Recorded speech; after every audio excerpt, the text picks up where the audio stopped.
Hi, my name is Ahmed.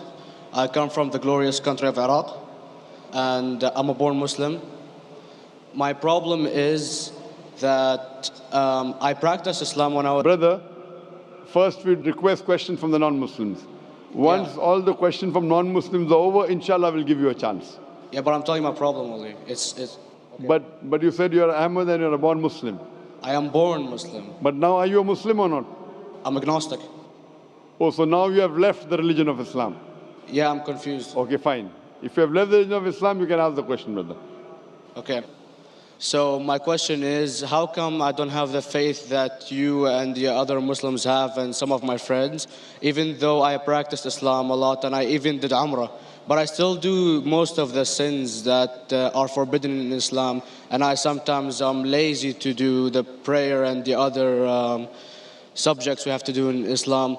I have read many books and about other religions and conspiracy theories and documentaries and such. I even have seen your own videos on YouTube, and there are many questions that go around my head about Allah and the Messenger and Muslims in general. And basically the most important question is, you said in one of your debates or questions that Allah is the creator and He's uncreated. But I have realized, how can the uncreated exist? And if He exists, how can we notice Him? How can we see Him or hear Him or feel Him or know of His existence if He's uncreated in our own dimension or so? That's one of the questions. Brother Ahmed said that he is a born Muslim. He comes from Iraq. He read the Quran, he read the books, but he commits many sins. He believes maybe sometimes he's agnostic and he's lazy for praying. Brother, before I answer your main question, if you do sins and if you're lazy for praying, that does not make you a non-Muslim. As long as you believe that praying is fard, sometimes you miss, it's a sin. It's a major sin that you sometimes don't pray, but that doesn't make you a non-Muslim.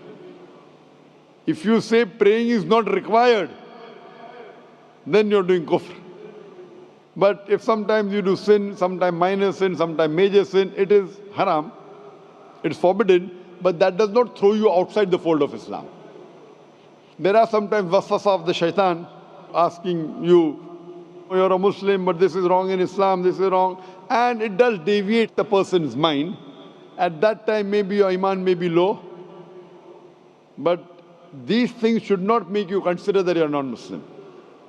Regarding a question that I mentioned in my speech, and you're right, that Almighty God is the creator, but He Himself is uncreated.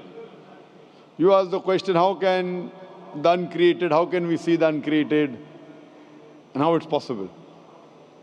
Allah subhanahu wa ta'ala is Khaliq, is the creator. And by definition, He's uncreated. Because normally people say that when they try and prove in logic that everything has a creator, who created this table, the carpenter, from where he got, from the tree, who created the tree, so it goes back to Allah. So when many of the people try to convince an atheist, they try and say that everything has a creator, and then they get trapped when the atheist asks him who created Allah. So if you hear my tapes, I never go that way. I ask the atheist that how did you come to know about the universe? How did you come to know about the functioning of the stars, of the sun? And he says, and goes back, that the creator. So it's the vice versa. So if you know how to deal with logic, you don't trip over this problem with the atheist trap, the Muslims or the believers, by saying who created Allah. By definition, Allah is uncreated. And if you ask the question, who created Allah? If you have heard my tapes, I give the reply.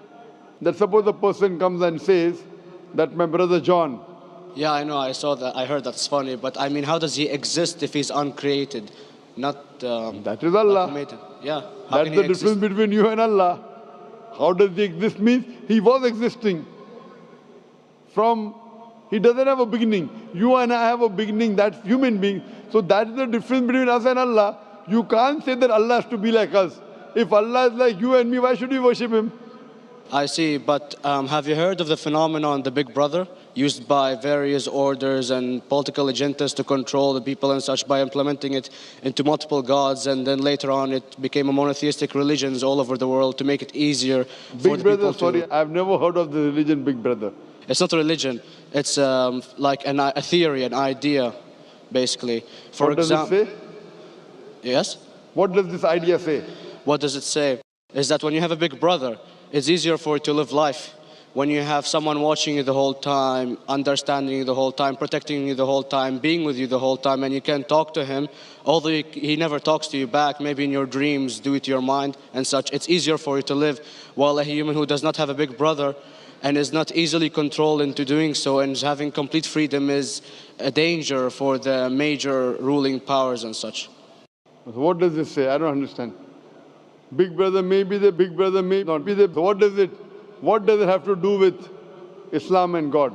What does it have to do? Because basically Allah is watching you the whole time. So you want to say that Allah is like a big brother? Indeed, you use him for your protection so you won't be scared. You know what I mean? See, this is the hypothesis. Hypothesis.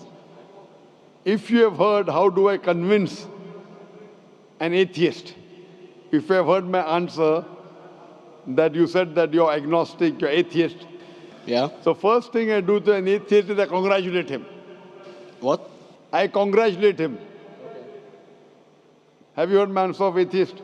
Yeah, you congratulate them and stuff. But I haven't seen your debates with the atheist. I just saw your answers on some questions. Fine, so you haven't seen the answer of atheist?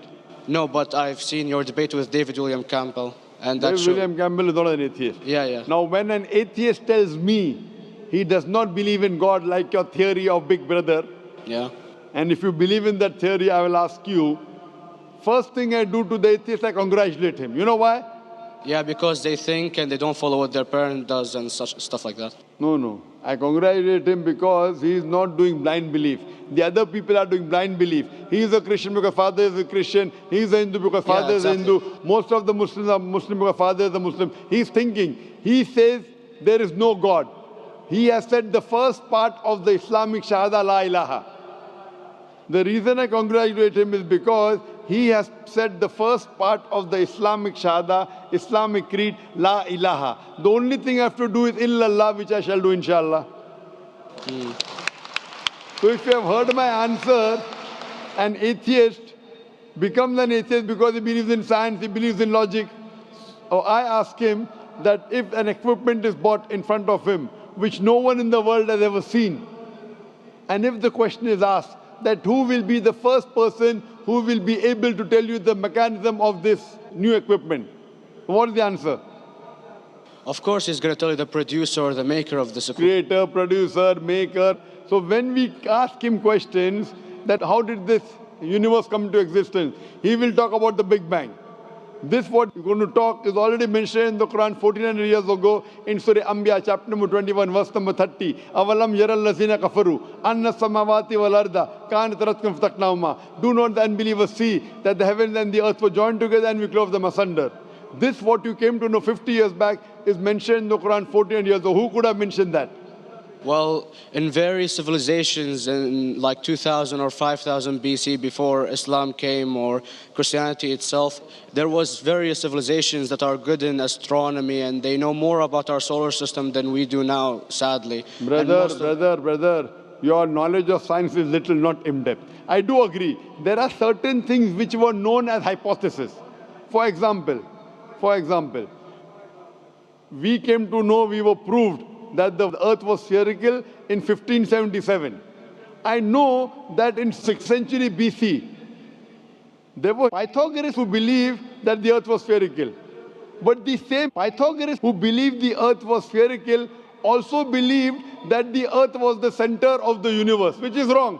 You show me one civilization which believes 100% what the Quran has mentioned. I challenge you. What you say, so do you mean to say there was a person who said, okay, this civilization, out of 100 things, these 2 things are right. Out of 100 things, these 5 things are right. Out of this 100, and picked and chose. Who can do that? No one besides the Creator. Even if you know that there were 10 different civilizations, hundreds of civilizations, there is not a single civilization that you know in the past which knew 100% of science what we know today. So where is your logic? Where is your theory?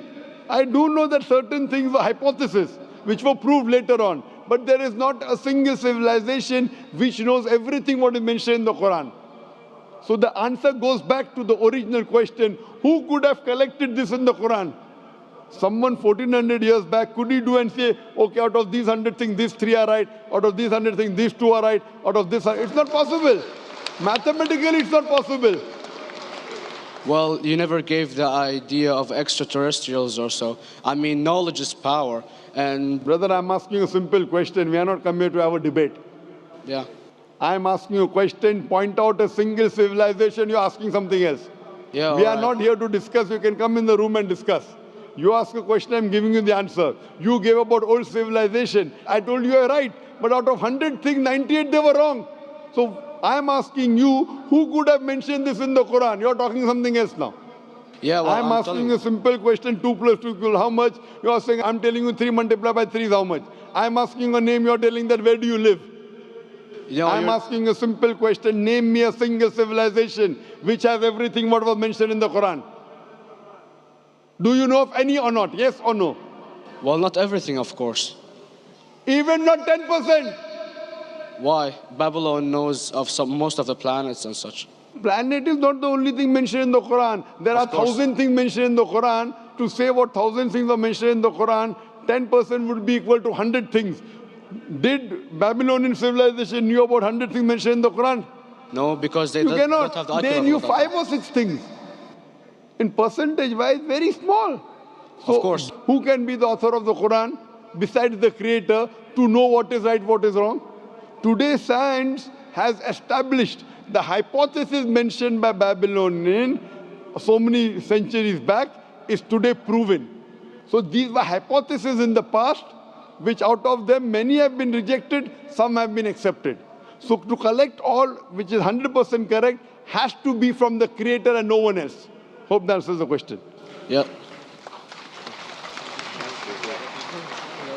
Do we have a non-Muslim on the brother's mic on the